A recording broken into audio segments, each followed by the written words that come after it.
Hi everyone, আসসালামু আলাইকুম। সবাইকে এই স্পোকেন ইংলিশে ক্লাসে স্বাগত জানাচ্ছি। আজকে আমি চমৎকার একটা স্ট্রাকচার আপনাদের সামনে আলোচনা করব। সেটা হচ্ছে যে ইংরেজি শেখা ভালো, সেখানে যাওয়া ভালো, এই বই পড়া ভালো, কোনো কিছু করা ভালো। এই ক্ষেত্রে আমরা যে স্ট্রাকচারটা ব্যবহার করব সেটা হচ্ছে ইটস গুড টু, মানে কোনো কিছু করা ভালো। তো এই ধরনের বাক্যগুলো গঠন করার ক্ষেত্রে আমরা যেটা গঠন ব্যবহার করব, প্রথমে আমরা it's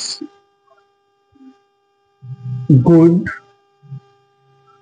two plus verb one plus object, এই গঠন অনুযায়ী আমরা বাক্যগুলো অনুবাদ করব।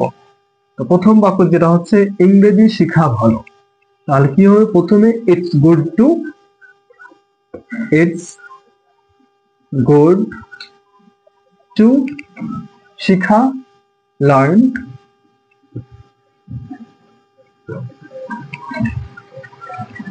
ইংরেজি ইংলিশ।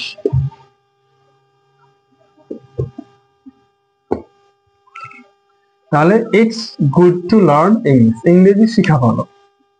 তারপরে কি আছে যে প্রতিদিন বই পড়া ভালো, তাহলে কি হবে? It's good to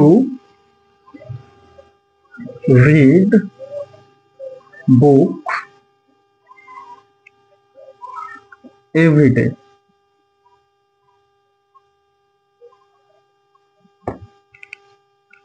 it's good to read book everyday, প্রতিদিন বই পড়া ভালো। আমাদের সুষম খাবার খাওয়া ভালো, তাহলে কি হবে? It's good to eat a balance diet. তো এই ধরনের বাক্য আপনারা আরো শত শত বাক্য এইভাবে আপনারা প্র্যাকটিস করুন বাড়িতে। আজকে এই পর্যন্ত। আসসালামু আলাইকুম।